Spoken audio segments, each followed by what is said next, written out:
muslim lainnya. Nah, jadi hari ini kita akan membahas tentang peran umat Islam pada masa kemerdekaan. Nah, sebelumnya ini mau tanya, kalian pernah lah merasa malas belajar atau merasa itu berat sekali, tapi di balik rasa malas kita, hidup berat kita itu ada orang-orang yang jauh lebih berat cobaannya, lebih berat hidupnya, tapi mereka tetap berjuang, bukan untuk sendiri, tapi untuk bangsa. Nah, jadi hari ini kita akan belajar tentang semangat juang mereka para tokoh-tokoh pada kemerdekaan, agar kita bisa maju juga dalam kehidupan sehari-hari. Nah, sebelum mulai ini kita sudah membicarakan tujuh pembahasan kita hari ini, yaitu pertama menganalisis biografi tokoh-tokoh Islam pada masa kemerdekaan, lalu yang kedua meneladani semangat perjuangan tokoh-tokoh tersebut, dan yang ketiga menerapkan nilai-nilai keberagaman dan nasionalisme dalam kehidupan sehari-hari. Berikut adalah tokoh-tokoh Islam yang akan kita bahas pada hari ini. Ada yang tahu nggak ini siapa? Kiai Haji Agus Salim. Ini Kiai Haji Wahid Syahid, dan yang sebelah sana adalah Bung Tomo. Iya, betul sekali. Nah, kita masuk ke yang pertama, yaitu mulai dari Kiai Haji Agus Salim. Kiai Haji Agus Salim ini adalah seorang yang dijuluki sebagai The Grand Old Man.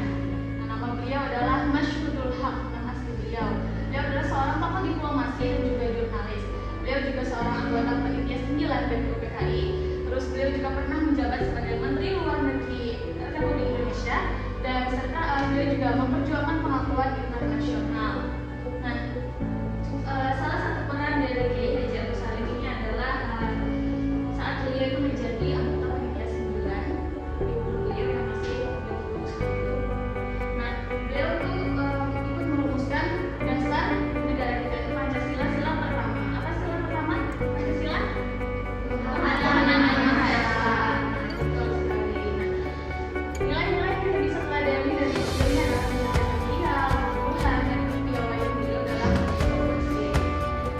Lalu yang kedua yaitu Kiai Haji Abdul Wahid Hasyim. Beliau adalah putra dari Kiai Haji Hasyim Asy'ari, yaitu pendiri Nahdlatul Ulama. Beliau adalah seorang anggota PPKI dan PPKI. Beliau juga fokus dalam penerapan Pancasila. Lalu beliau juga adalah Menteri Agama RI, pernah menjadi Sekretariat Agama RI. Lalu beliau juga menjembatani nilai Islam dan kebangsaan. Nah, beliau juga punya misi untuk menyatukan nilai agama Islam, dan beliau percaya bahwa umat Islam ini bisa menjadi warga negara yang taat dalam beragama dan sekaligus cinta tanah air. Nah, nilai yang bisa kita teladani dari beliau adalah toleransi beliau, kecerdasan, dan inklusivitas beliau. Nah, lalu yang terakhir untuk tokoh kita yang terakhir hari ini ada Bung Tomo. Beliau adalah seorang orator berjuang 10 November 1945 Jadian. Beliau ini adalah tokoh di balik Hari Pahlawan ya pada tanggal 10 November. Beliau merupakan pemimpin barisan pemberontakan rakyat Indonesia. Beliau juga mengorbankan semangat rakyat lewat radio kemerdekaan. Ada yang pernah dengar suara beliau di radio? Pernah dong. Bagaimana? Salah satu yang paling terkenal dari orasi beliau yang kita ucapkan Allahu Akbar, merdeka agama. Seperti itu. Nah, itu beliau juga merupakan simbol keberanian arek-arek Surabaya atau arek-arek Surabaya. Nah, walaupun dia benar marah, tapi tidak tahu, dan orasinya itu sangat masya Allah sekali, bisa membangkitkan semangat para rakyat Indonesia dalam melawan pemerintahan dari bangsa Inggris dan Belanda. Nah, nilai yang bisa kita ambil dari beliau ini adalah keberanian beliau, semangat, dan kepemimpinan beliau yang masih berikut setelah kita bahas nilai-nilai keteladanan dari ketiga tokoh tersebut, ada nilai-nilai keteladanan seperti semangat juang, keikhlasan, keberanian, dan nasionalisme, kepedulian terhadap umat dan bangsa. Kira-kira ada yang bisa menyebutkan contoh dalam kehidupan sehari-hari dari nilai-nilai keteladanan yang ada di kita?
Hadir. Rizka Maulida. Hadir, Bu. Rukaya. Hadir. Safitri. Hadir. Siti Aminah. Hadir. Triyanti. Hadir. Alhamdulillah hadir semua ya. Nah, sudah siap belajar hari ini? Siap, Bu. Sudah semangat ya hari ini? Semangat. Oke, semangat semua.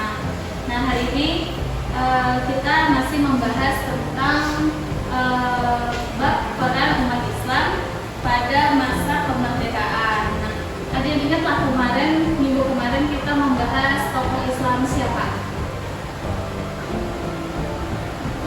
Kiai Haji Agus Salim, Bu. Iya betul, Kiai Haji Agus Salim. Masih ingat ya? Nah, untuk hari ini kita akan membahas tokoh Islam selanjutnya, yaitu Kiai Haji Abdul Wahid Hasyim.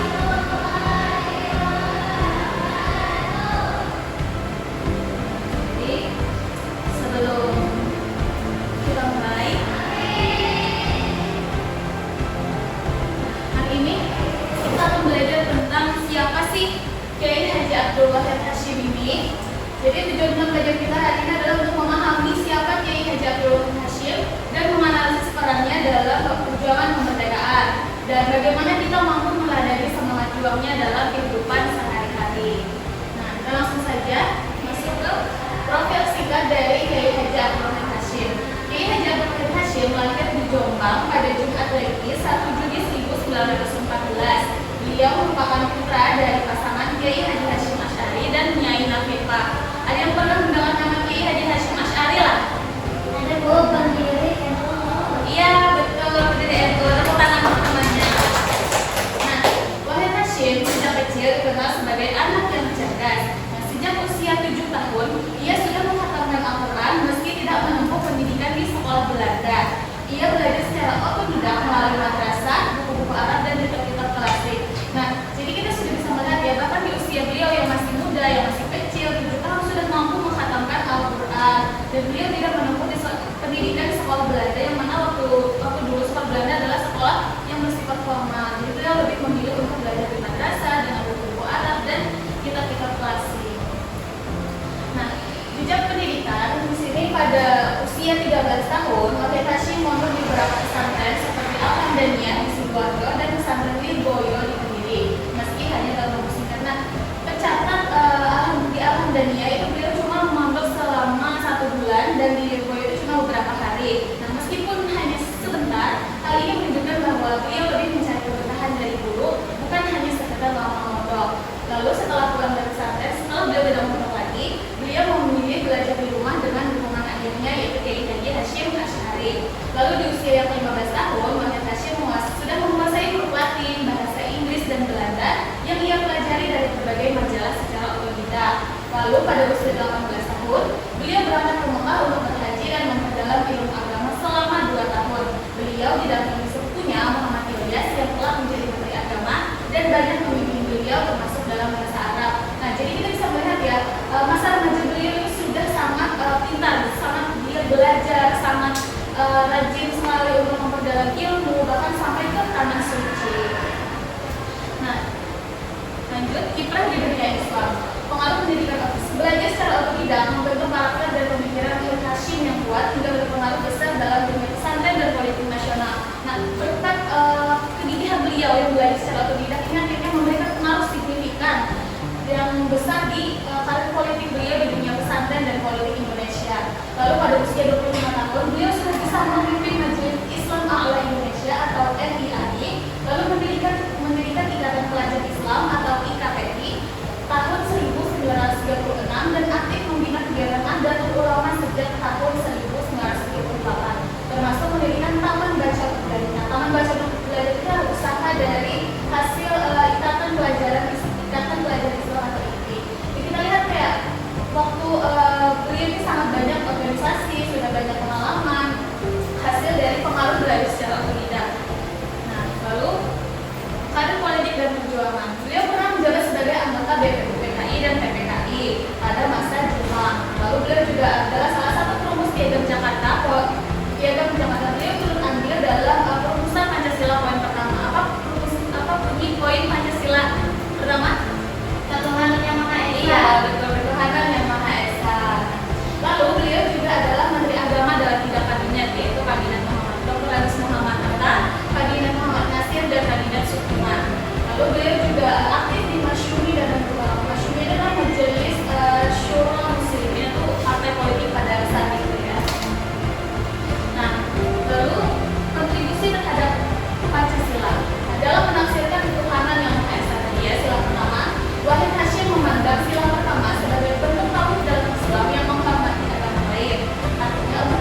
bisa dari awal tadi sudah kita lihat dari zaman beliau kecil, dari 7 tahun, masa remaja beliau, sekolah beliau, lalu kontribusi beliau, pengalaman beliau di organisasi, di dunia politik, sangat banyak memberikan contoh yang bisa kita tiru dari kegigihan beliau dalam mencari pengalaman dan mencari ilmu. Nah, lalu selanjutnya ada keteladanan. Ini keteladanan yang bisa kita tiru, yang bisa kita ambil dari beliau. Yang pertama ada semangat belajar yang tinggi. Meski sibuk, beliau tetap menyempatkan diri membaca, belajar bahasa asing, dan memperdalam agama. Nah, di sini kita bisa meladeninya dengan rajin belajar, membaca buku, terus tidak cepat puas dengan ilmu yang sudah dimiliki. Lalu yang kedua ada aktif dalam dakwah dan organisasi. Beliau mendirikan organisasi pelajar yang aktif tadi dan juga taman baca. Nah, kita bisa menirunya dengan ikut organisasi positif di sekolah. Misalnya kita ikut kegiatan rohis atau kita berbagi ilmu ke teman. Lalu yang ketiga ada tegas tapi tetap bijak. Dalam merumuskan sila pertama Pancasila, beliau bersikap baik, bijak agar semua pihak bisa menerima. Nah, kita bisa melihat dari sikap ini dengan misal kita saat mengutarakan pendapat itu tegas tapi tetap sopan dan bersikap. Lalu menjunjung nilai keberagaman. Beliau tidak memaksakan kehendak dalam hal agama dan menghormati umat lain. Artinya toleransi yang beliau anut itu sangat tinggi ya, karena memahami bahwasanya Indonesia itu tidak hanya ada umat Islam saja. Jadi kita bisa menerapkannya dengan menghargai teman dari latar belakang yang berbeda dan tidak saling menyalahkan. Nah, dari sini adakah dulu yang ingin ditanyakan? Tidak, semua paham ya? Paham. Selanjutnya, wafat dan penghargaan. Kiai Haji Wahid Hasyim wafat pada 19 April 1953 akibat kecelakaan mobil di Cimahi, Jawa Barat dalam usia 39 tahun, masih tergolong muda ya. Nah, atas jasa-jasanya bagi bangsa dan negara, beliau dianugerahi gelar pahlawan kemerdekaan nasional melalui keputusan Presiden Republik Indonesia nomor 26 tahun 1964 tertanggal 24 Agustus 1964. Nah, dari beliau ini kita bisa sangat banyak mengambil manfaat, mengambil pelajaran yang bisa kita terapkan dalam kehidupan kita sehari-hari. Nah, di sini adakah satu orang yang ingin membacakan kesimpulan? Boleh, silakan. Kiai Haji Abdul Hasyim adalah sosok ulama muda yang cerdas, visioner, dan penuh semangat juang. Ia tidak hanya berperan dalam bidang pendidikan dan keagamaan, tapi juga aktif dalam memperjuangkan kemerdekaan Indonesia lewat politik, organisasi, dan perumusan dasar negara. Dari beliau kita bisa belajar untuk selalu haus ilmu, berani mengambil peran, dan menjunjung tinggi nilai persatuan dan toleransi. Beliau menunjukkan bahwa menjadi seorang muslim tidak hanya soal ibadah, tapi juga tentang berkontribusi untuk bangsa dan masyarakat. Iya, terima kasih. Nah, itu tadi ya dari beliau untuk kesimpulan kita hari ini, belajar dari pengalaman hidup Kiai Haji Abdul Wahid Hasyim. Beliau ini adalah sosok muda yang penuh inspiratif, penuh bisa memberikan kita motivasi. Beliau cerdas, beliau yang rajin belajar, lalu banyak pengalaman di organisasi. Nah, sampai di sini adalah yang ingin ditanyakan lagi. Semua paham? Paham. Nah, kalau paham kira-kira menurut kalian nih, apa saja nilai positif yang bisa kita ambil dari Kiai Haji Abdul Wahid Hasyim? Semangat belajar, Bu. Iya, semangat belajar. Terus apa lagi? Mandiri juga, Bu, soalnya beliau banyak belajar sendiri. Iya, betul, karena beliau mandiri belajarnya ya, tidak ikut pendidikan formal sekolah di Belanda. Jadi kita bisa melihat kegigihan beliau bisa belajar sendiri, bisa dapat banyak pengalaman, bisa bahasa asing dalam usia yang masih muda. Lalu apa lagi? Beliau juga ikut aktif organisasi, Bu. Iya, beliau juga banyak organisasi ya. Nanti bahkan beliau pernah memimpin salah satu organisasi besar di Indonesia. Lalu apa lagi? Toleransi, Bu, karena beliau bisa menghargai perbedaan. Iya, betul, toleransi. Nah, dari semua tadi itu adalah sikap-sikap positif yang bisa kita ambil dari beliau. Tentunya yang paling penting adalah kita harus menghargai sesama teman. Karena tidak ada yang bisa ditanyakan, pada tidak ada lagi, teman-teman, ibu ingin kalian mencari satu tokoh. Nah, minggu depan kita akan membahas tentang Jenderal Sudirman. Jadi ibu minta untuk kalian mengumpulkan informasi tentang beliau. Lalu dikumpulkan minggu depan untuk kita